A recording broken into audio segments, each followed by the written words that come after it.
Halo semuanya, apa kabar? Selamat datang kembali di channel Belajar. Seperti biasa nih, jangan lupa buat like, share, komen, dan subscribe ya, biar kita makin semangat buat ngebongkar topik-topik seru kayak gini.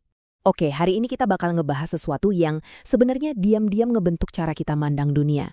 Dulu, kita tahu siapa yang milih berita buat kita, editor di koran, produser di TV.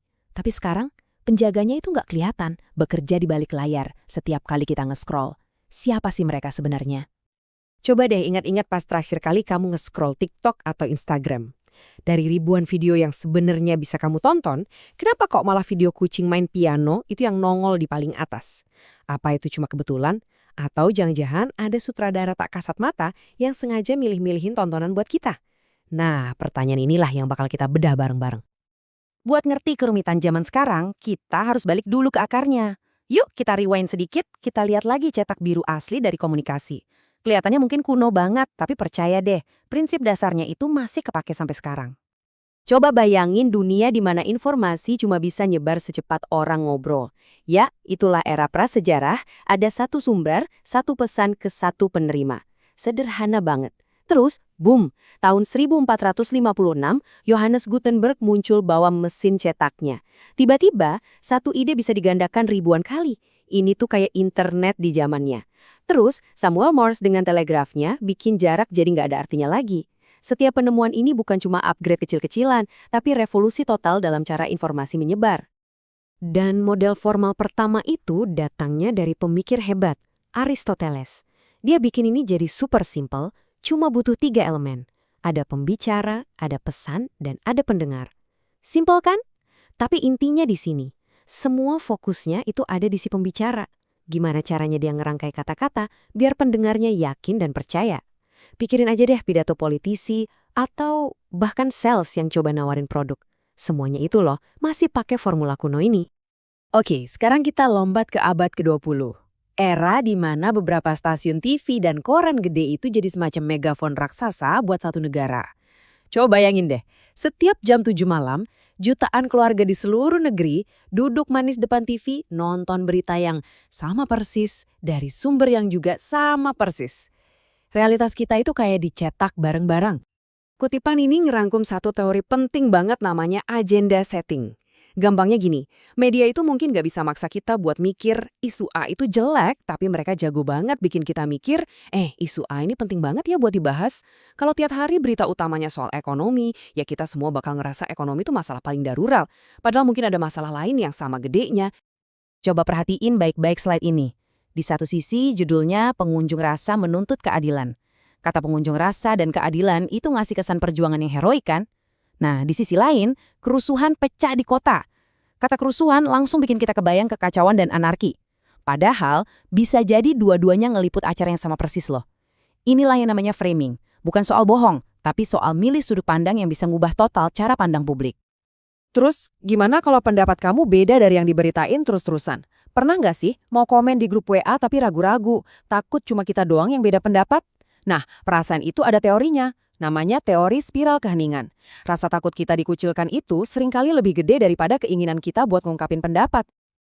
Oke, jadi gini cara kerjanya. Anggaplah ada satu opini, sebut aja opini A, yang diputar terus-menerus. Di TV, di radio, di koran. Kayaknya semua orang ngomongin itu. Nah, di sisi lain kamu punya opini B. Kamu lihat kanan kiri, kok kayaknya nggak ada yang ngomongin ini ya? Kamu mulai mikir, jangan-jangan cuma gue doang nih yang mikir gini. Kamu mulai ngerasa sendirian. Dan karena kita ini kan makhluk sosial ya, takut diasingkan, takut dicap aneh, atau di zaman sekarang takut di-cancel, akhirnya apa yang kita lakuin? Ya udah, diam aja deh. Opini B tadi kita simpan aja buat diri sendiri. Nah, ini dia intinya. Keheningan kamu dan orang-orang lain yang sepemikiran justru bikin opini A kelihatan makin dominan, makin gak terkalahkan, seolah-olah semua orang setuju. Inilah spiralnya. Makin banyak yang diam, makin kuat opini mayoritas terlihat, yang akhirnya bikin lebih banyak lagi orang yang milih buat diam. Jadi lingkaran setan kan? Selama puluhan tahun, model megafon dan spiral keheningan ini akurat banget ngejelasin dunia media. Tapi, kemudian datanglah satu kekuatan baru yang ngerusak sistem lama. Kekuatan itu adalah internet. Tiba-tiba aja semua orang jadi punya megafonnya sendiri. Kita nggak lagi cuma jadi penonton pasif, kita jadi kreator, komentator, penyebar informasi. Dan di tengah-tengah keramaian ini muncul arsitek baru yang ngatur semua lalu lintas informasi. Dia nggak punya kantor, nggak punya nama, tapi kuasanya luar biasa. Kita sebut dia algoritma. Slide ini nunjukin perubahannya secara gamblang banget. Lihat aja deh, dulu yang nentuin berita itu editor, manusia, yang mikirin ini penting nggak buat masyarakat. Sekarang, yang nentuin itu barisan kode komputer yang tujuannya cuma satu, bikin kamu nggak berhenti nge-scroll. Kriterianya bukan lagi penting atau nggak, tapi ini bakal bikin orang betah nggak di aplikasi ini. Nah, pergeseran dari mencerdaskan publik ke menahan perhatian pengguna ini kuncinya.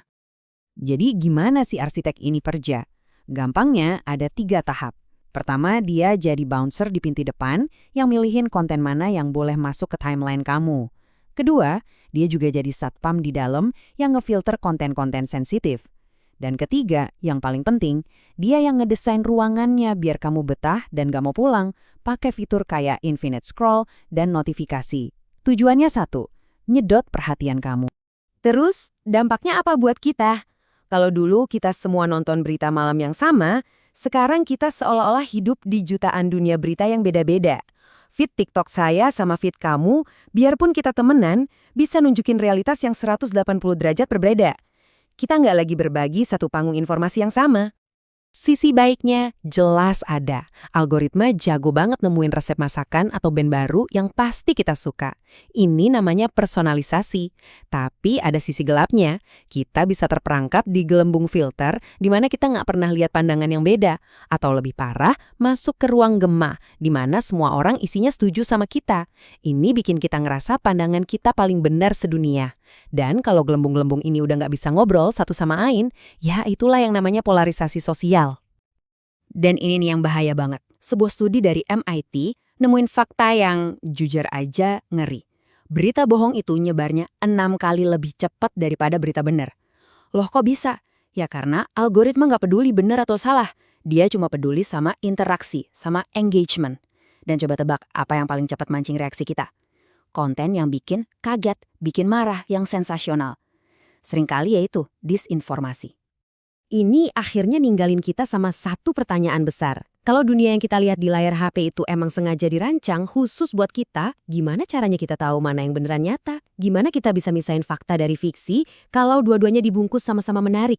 Ini bukan lagi cuma sekedar tantangan, tapi tanggung jawab kita semua sebagai warga dunia digital. Makasih banyak udah mikir bareng hari ini. Seperti biasa, semua sumber referensi kita taruh di deskripsi ya. Sampai ketemu di pembahasan berikutnya.